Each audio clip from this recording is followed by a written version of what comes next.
تعالیٰ علیہ وسلم، پھر جن کے ایمان کی گواہی اللہ کریم نے عرش سے دی ہے. آج دین ہمارے پاس مکمل اور شفاف اعتبار سے موجود ہے. نبی کی سنتیں قدم قدم پر یہ محفوظ ہے، تو یہ صحابہ کرام کی وجہ سے، ان کے اخلاص کی وجہ سے. پھر جہاں پہ ماننے والے آئے وہاں پہ مخالفتیں کرنے والے بھی آئے. پھر جہاں پہ مخلصین آئے وہاں پہ منافقین بھی آئے. پھر اس طبقے کو ذلیل اور رسوا کرنے کے لیے ہر ممکن کوشش کرتے رہے. اللہ نے صحابہ کرام کا دفاع قرآن مجید میں کیا، کیونکہ آج اگر صحابہ کرام کا وہ طبقہ اور جماعت مشکوک ہوتی ہے تو دین جو ہمارے پاس موجود ہے وہ بھی مشکوک ہو جائے گا.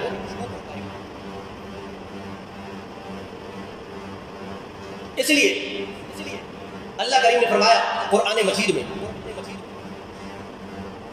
وَاصْبِرْ نَفْسَكَ مَعَ الَّذِينَ يَدْعُونَ رَبَّهُمْ وَاصْبِرْ نَفْسَكَ مَعَ الَّذِينَ يَدْعُونَ رَبَّهُمْ بِالْغَدَاةِ وَالْعَشِيِّ. میرے پیغمبر آپ اپنے آپ کو جوڑیے رکھیے ان لوگوں کے ساتھ یدعون ربہم جو اپنے رب کو پکارنے والے ہیں، اپنے رب سے رجوع کرنے والے ہیں. بالغداۃ والعشی، صبح اور شام اللہ کو پکارنے والے، اللہ کی عبادت میں ذکر و اذکار میں وقت گزارنے والے. اور یہ عبادت کرنے میں دنیا کی نمود نہیں ہے، نمائش نہیں ہے، کوئی دکھلاوا نہیں ہے. فرمایا یریدون وجہہ، اس میں اللہ کی رضا موجود ہے، یعنی ہر عمل اللہ کی رضا کے لیے کرنے والے ہیں. میرے پیغمبر یہ آپ پہ ایمان لانے والے مخلصین اللہ سے بھی مخلص ہیں اور آپ سے بھی مخلص ہیں. اس لیے تو معیار ذکر فرمایا اللہ نے کہ یہ جو صحابہ کرام ہیں میرے پیغمبر ہم امت کے لیے معیار ذکر فرما رہے ہیں کہ فَإِنْ آمَنُوا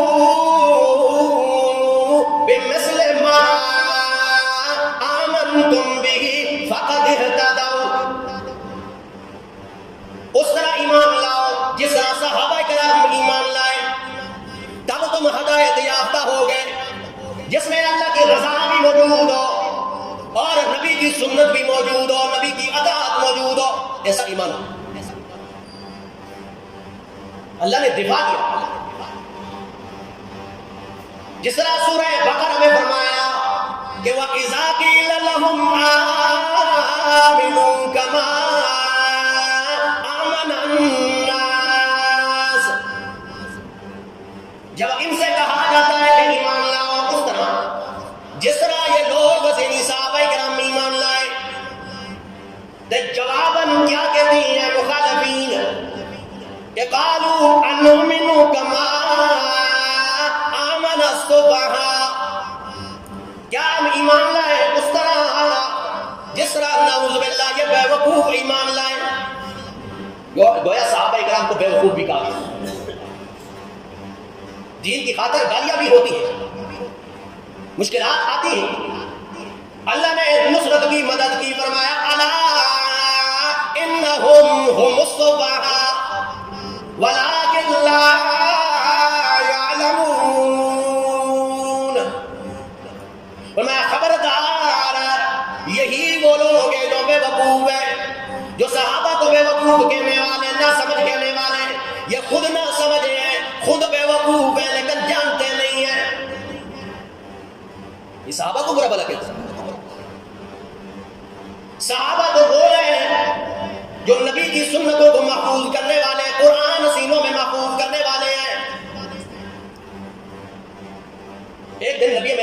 نے صحابہ کو ڈانٹ دیا.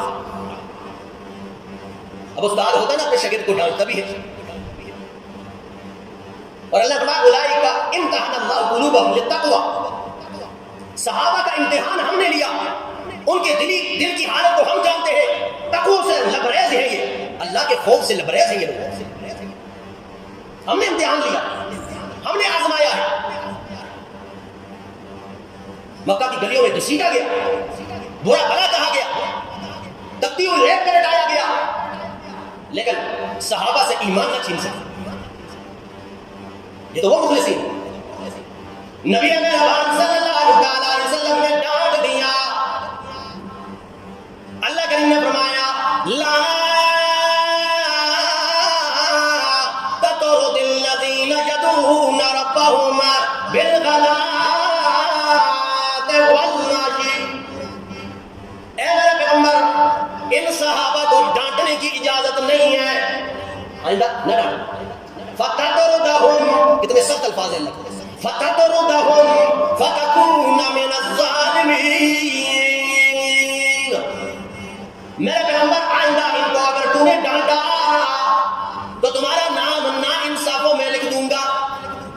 یہ تو انصاف نہ ہوا نا میرے پیغمبر, جنہوں نے اپنے جاؤ جلال کو قربان کر دیا, اپنے تن من دھن کو قربان کر دیا, اپنے اہل و عیال کو قربان کر دیا, اپنے وطن چمن کو قربان کر دیا اس دین کی خاطر. میرے پیغمبر آپ کی دعوت پہ لبیک کہتے ہوئے سب کچھ قربان کر دیا, اور آپ ان کو ڈانٹ رہے. آئندہ نہ ڈانٹنا میرے پیغمبر. سب کچھ قربان کیا, حتیٰ کہ ایک صحابی ہے حضرت عبداللہ رضی اللہ تعالیٰ عنہ, پتہ چلا مدینہ کے اندر ایک پیغمبر آیا ہے جو اپنے آپ کو پیغمبر کہتا ہے, نبوت کا دعویٰ کرتا ہے. حضرت عبداللہ نامی ایک شخص آیا نبی مہربان صلی اللہ علیہ وسلم کے پاس. خود فرماتے کہ میرے چہرے اقدس پہ نگاہ ڈالی, میرے دل نے گواہی دی کہ یہ جھوٹوں کا چہرہ نہیں ہو سکتا. واقعی اللہ کا نبی ایمان لائے. کچھ عرصہ نبی مہربان صلی اللہ علیہ وسلم کی محفل میں رہے اور واپس اپنے علاقے کے اندر گیا. مدینہ کے قریب علاقہ, اب اس کی کفالت چچا کر رہا تھا. والد فوت ہو گیا, چچا کو پتہ چلا یہ تو ایمان لایا, مسلمان ہو گیا. اب اس نے قید کر لی اور کھانا پینا بند. کچھ ٹائم گزرا, کہا سب کچھ میں تمہیں دیتا ہوں اور ایمان میرے بغیر تو لایا, میری اجازت کے بغیر. یا مجھے چھوڑ دے یا محمد صلی اللہ علیہ وسلم کو چھوڑ دے. عبداللہ نے کہا تیرے جیسے ہزاروں چچے میں نبی کی جوتی پہ قربان کرنے کے لیے تیار. اب اس نے تنگ کرنا شروع کیا. تنگ یوں کیا, کہا اگر تو جانا چاہتا ہے نبی کے پاس تو چلا جا, لیکن یہ جو کپڑے ہیں یہ تمہارے نہیں ہیں, اتار دے. یہ سواری تمہاری نہیں ہے, سواری چھوڑ دے. کرتا اتار دیا, سواری چھوڑ دی. لونگی ایک بچی تھی. اب تنگ جو کرنا ہے, ذلیل جو کرنا ہے, رسوا جو کرنا ہے. اب کہا نہیں, یہ اگر تو نبی کا غلام ہے اس کی غلامی کو قبول کرتا ہے تو اس لنگی کو بھی اتار. حضرت عبداللہ آسمان کی طرف نگاہ اٹھاتے ہیں اور یہ الفاظ کہتے ہیں اللہ تو گواہ بن جا, تیرے دین پہ عبداللہ اپنی عزت کو قربان کرنے کے لیے تیار ہو گیا ہے. لنگی اتاری اور چچا کی طرف پھینک دی, کہا یہ لے لو, اپنی چیزیں لے لو, اور خود دیوار کی اوٹ میں ہو گیا. اوپر چھت پہ ماں کھڑی تھی نا, تڑپ گئی, اپنا دوپٹہ اوپر سے پھینکا اور کہا عبداللہ اسے جسم پہ لپیٹ لے اور یہاں سے بھاگ جا, کہیں ایسا نہ ہو چچا یہ دوپٹہ بھی تم سے لے لے. نبی مہربان صلی اللہ علیہ وسلم نے دیکھا میرا صحابی آ رہا ہے اور کپڑے کی جگہ پہ دوپٹہ پہنا ہوا ہے, اپنے سطر ڈھکا ہوا ہے. نبی مہربان صلی اللہ علیہ وسلم کی آنکھوں سے آنسو آ گئے. فرمایا عبداللہ کیا بنی؟ فرمایا اللہ کے نبی تیرے دین میں تیری غلامی کے لیے اپنی عزت بھی میں قربان کر کے آیا ہوں. کچھ عرصہ رہا, نبی مہربان صلی اللہ علیہ وسلم بیمار ہو گئے اور اطلاع بھی نبی مہربان صلی اللہ علیہ وسلم کے فوت ہو گئے. نبی مہربان صلی اللہ علیہ وسلم نے غسل دیا, کفن پہنایا, صحابہ کرام کو کہا آؤ جنازہ پڑھتے ہیں. جنازہ پڑھ گیا. جب قبر میں اتارنے لگے نبی مہربان صلی اللہ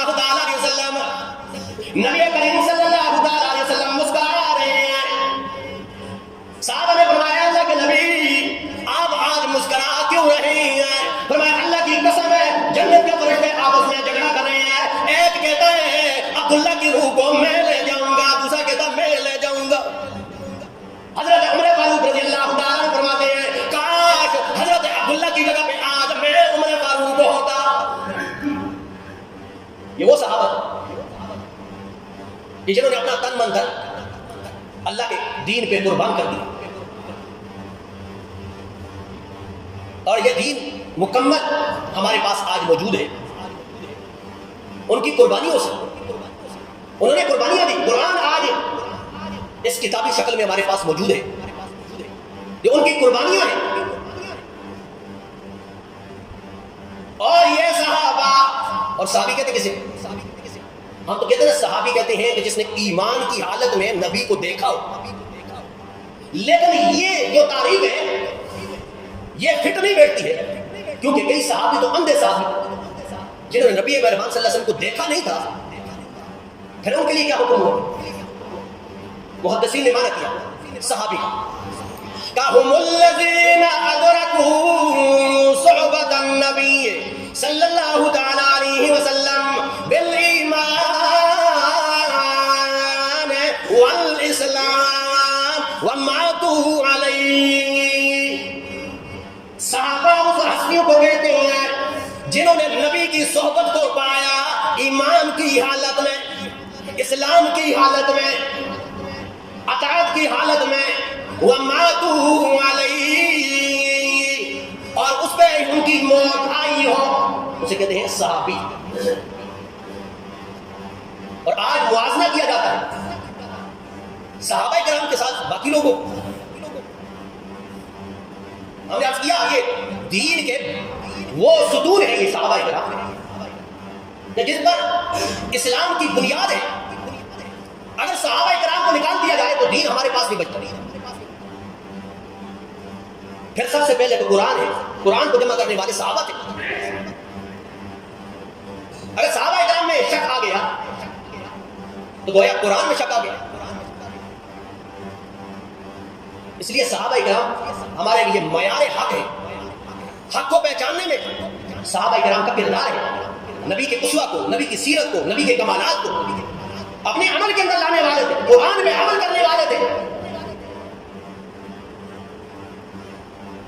جس طرح قرآن مجید کی آیت ہے، فرمایا الذین ينفقون فی السراء والضراء والکاظمین الغیظ والعافین عن الناس واللہ یحب المحسنین۔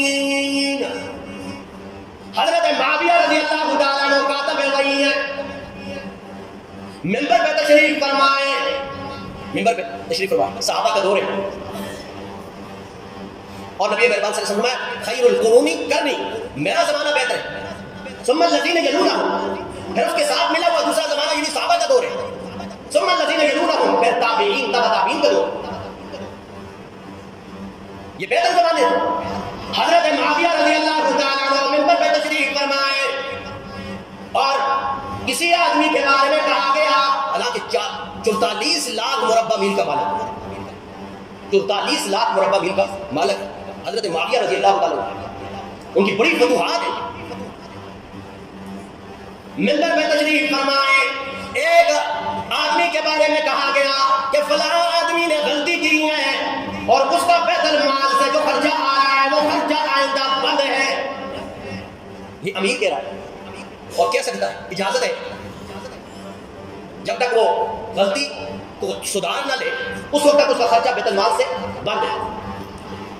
ایک آدمی سامنے سے اٹھا اور کہنے لگا اے معاویہ رضی اللہ تعالیٰ عنہ، یہ بیت المال کا مال نہ تمہارے باپ کا ہے، نہ تمہارا ہے، نہ تمہاری ماں کا ہے۔ یہ ایک قسم کی گالی تھی۔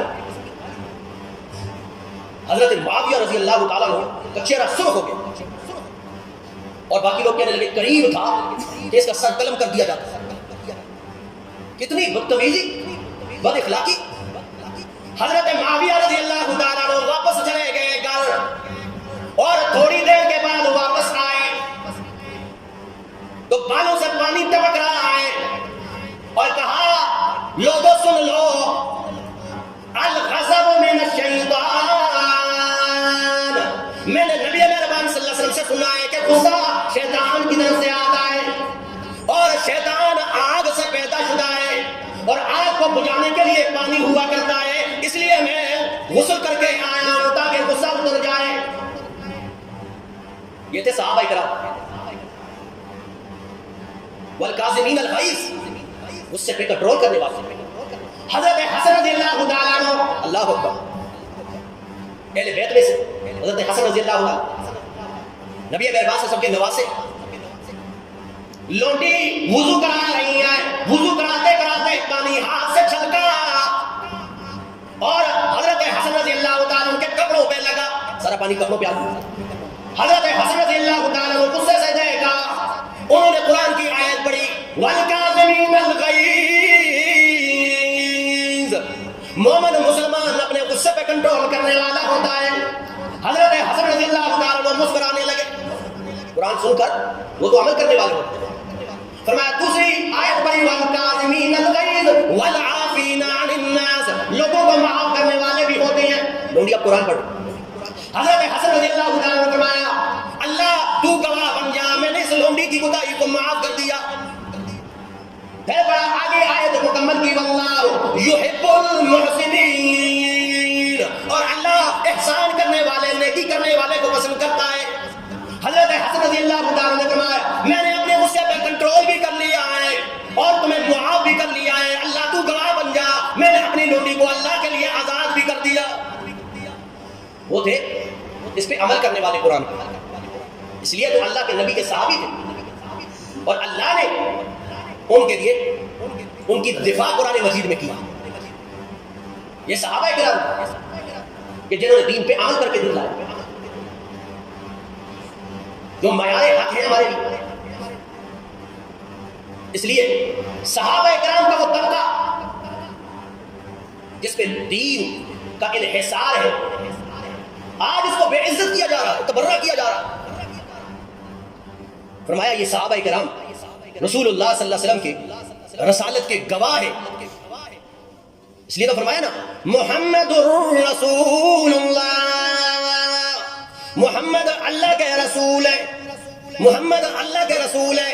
فرمایا اگر نبی کی رسالت کی گواہی اور دلیل دیکھنی ہو تو والذین معہ, نبی کے ساتھیوں کو دیکھ لو, نبی کے صحابہ کو دیکھ لو. نبی کے صحابہ یہ نبی کی رسالت کے گواہ ہے. اور کسی آدمی نے حضرت عبداللہ ابن مبارک رحمہ اللہ تعالیٰ سے پوچھا کہ یہ بتلائیں کہ حضرت عمر بن عبدالعزیز جو تابعین تبع تابعین میں سے آئے ہیں وہ بہتر ہے یا عمر بن خطاب رضی اللہ عنہ, ابن فاروق رضی اللہ عنہ, یا معاویہ رضی اللہ عنہ؟ تو عبداللہ ابن مبارک غصے ہو گئے, کہا جاہل کن لوگوں سے تو موازنہ کر رہا, کن لوگوں سے موازنہ کر رہا.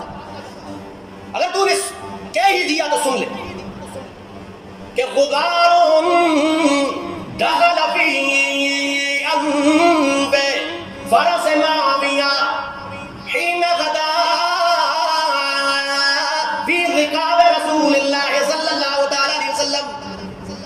حضرت معاویہ رضی اللہ تعالیٰ عنہ تو دور کی بات ہے, حضرت معاویہ رضی اللہ تعالیٰ عنہ کہ گھوڑے کے ناک میں جو غبار کیا ہے نبی مہربان صلی اللہ تعالیٰ علیہ وسلم کی رکاب کے اندر, نبی مہربان صلی اللہ علیہ وسلم کے ساتھ جنگ کرتے ہوئے میدان جنگ کے اندر جو غبار حضرت معاویہ کے گھوڑے کی ناک میں گیا ہے وہ غبار بھی افضل من عمر بن عبد العزیز, وہ غبار بھی اس کا مقابلہ بھی عمر بن عبد العزیز نہیں کر سکتے,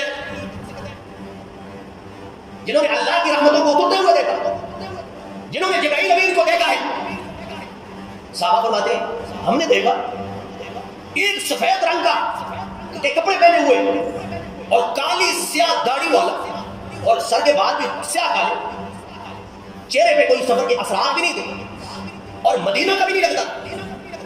محدود لوگ ہوں تو انسان کو پتہ چل جاتا ہے بعد سے کون آنے والا ہے, نیا آدمی کا پتہ چل جاتا ہے. وہ آیا اور سیدھا رسول اللہ صلی اللہ تعالی علیہ وسلم کے پاس آ گیا اور اپنے زانو نبی مہربان صلی اللہ علیہ وسلم کے زانو کے ساتھ لگا کر بیٹھ گئے اور کچھ سوال کی. یہ حدیث انشاءاللہ اسی جمعے کے اندر ذکر کریں گے, ایمان کے بارے میں, اسلام کے بارے میں انہوں نے ذکر کیا. اور رسول اللہ صلی اللہ علیہ وسلم جب جواب دیتے تو فرماتا تھا صدقت, آپ نے سچ کہا, آپ نے سچ کہا. جب اٹھ کر چلا گیا اللہ اکبر، تو رسول اللہ صلی اللہ تعالی علیہ وسلم نے صحابہ سے فرمایا میرے صحابہ تمہیں پتہ ہے یہ کون تھا؟ فرمایا اللہ کے نبی ہمیں نہیں پتا کون تھا۔ فرمایا یہ جبرائیل امین تھا، تمہیں اسلام سکھانے کے لیے آیا، تمہیں ایمان سکھلانے کے لیے آیا۔ گویا جبرائیل امین کو دیکھنے والے اللہ کی رحمتوں کو اترتے ہوئے دیکھا اور اللہ کی فتح اور نصرت کے وعدے جو اللہ نے کیے اسے اپنے آنکھوں سے دیکھا۔ بدر اور احد کے میدان کے اندر صحابہ کرام فرماتے ہیں ہم نے اللہ کی طرف سے جبرائیل امین کو دیکھا اور باقی فرشتوں کو اترتے ہوئے دیکھا، اللہ کی نصرتیں اور اطمینان قلب سکون نصیب ہوا۔ تو فرمایا یہ وہ صحابہ کرام ہیں کہ جنہوں نے اسلام کو محفوظ کیا۔ پھر ان کے مخالفین بھی آئے، جس طرح سورہ منافقین کے اندر فرمایا کہ ایک جنگ کے اندر صحابہ کرام جب واپس آئے تو رئیس المنافقین عبداللہ ابن ابی بن سلول اس نے چند الفاظ صحابہ کرام کے بارے میں کہا کہ انصار اور مہاجرین کا آپس میں جھگڑا ہوا اور وہ جھگڑا کسی بات پہ جھگڑا تھا۔ حضرت زید رضی اللہ تعالیٰ فرماتے میں نے سنا کہ رئیس المنافقین عبداللہ ابن ابی صحابہ کے بارے میں یہ کہہ رہا ہے لَإِن رَجَعْنَا إِلَى الْمَدِينَةِ، جب ہم شہر میں واپس آئیں گے مدینہ میں، یہ جو مہاجرین ہیں، یہ جو مکہ سے ہجرت کر کے آئے ہیں، لَيُخْرِجَنَّ الْأَعَزُّ مِنْهَا الْأَذَلَّ، کہ ان کو ہم اپنے علاقے سے نکال دیں گے، یعنی نعوذ باللہ ان ذلیل لوگوں کو عزت والے اپنے گھروں سے نکال دیں گے، اپنے علاقے سے نکال دیں گے۔ یہ آج دیکھیں ہمارے ساتھ جھگڑا کر رہی ہیں یہ مہاجرین، حالانکہ انصار نے انہیں ٹھکانہ دیا، انہیں عزتیں دی، انہیں مقام دیا، اور آج یہ انصار کے ساتھ جھگڑا کر رہی ہیں۔ اللہ اکبر۔ یہ حضرت زید نے آ کر نبی مہربان صلی اللہ علیہ وسلم کو فرمایا کہ یہ دیکھو صحابہ کے بارے میں یہ کہہ، نبی مہربان صلی اللہ علیہ وسلم نے پوچھا اس رئیس المنافقین سے کہ آپ نے کہا، صاحب مکر گیا کہ نہیں جی میں نے ایسے الفاظ تو نہیں کہے۔ یہ زید ویسے جھوٹ بولتا، سارے صحابہ نے زید کو برا بھلا بھی کہا کہ آپ ایسی بات کو ایک سے دوسری تک پہنچا رہے ہیں، یہ صحیح بات نہیں۔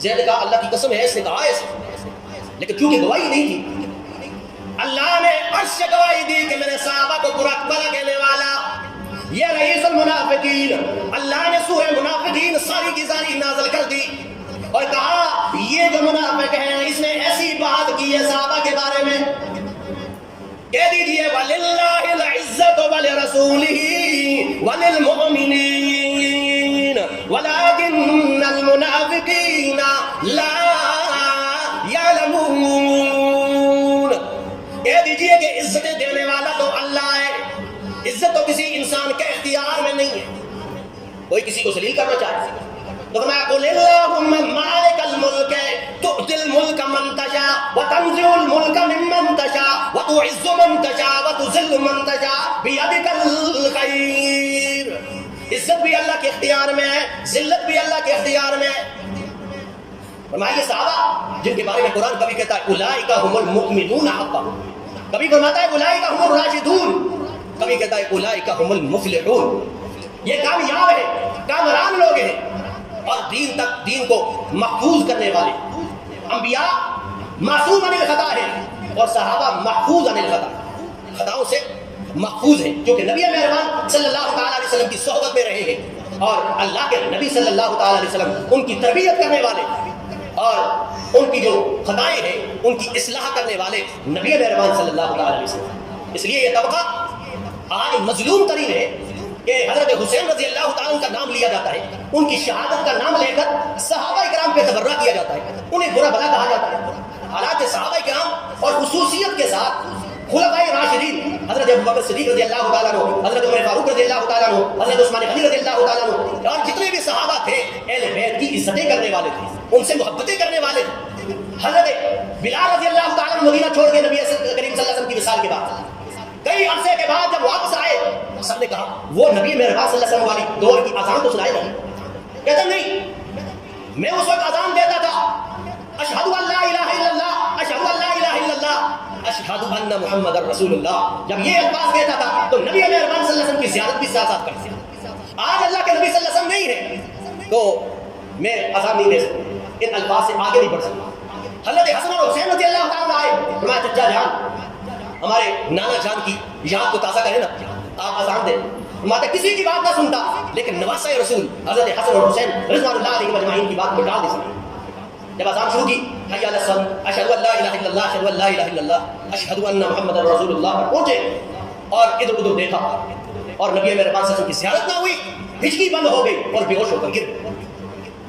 تو یہ صحابہ کرام رضوان اللہ علیہ مجمعین اہل بیت کی عزتیں کرنے والے، اور یہ صحابہ ہمارے لیے معیار حق ہیں اور دین ہم تک پہنچانے والے ہیں۔ اللہ ان کی قدر کرنے کی ہمیں توفیق نصیب فرمائے، ان کے نقش قدم پہ ہمیں چلنے کی توفیق نصیب فرمائے۔ وآخر دعوانا ان الحمد للہ رب العالمین۔ صلی اللہ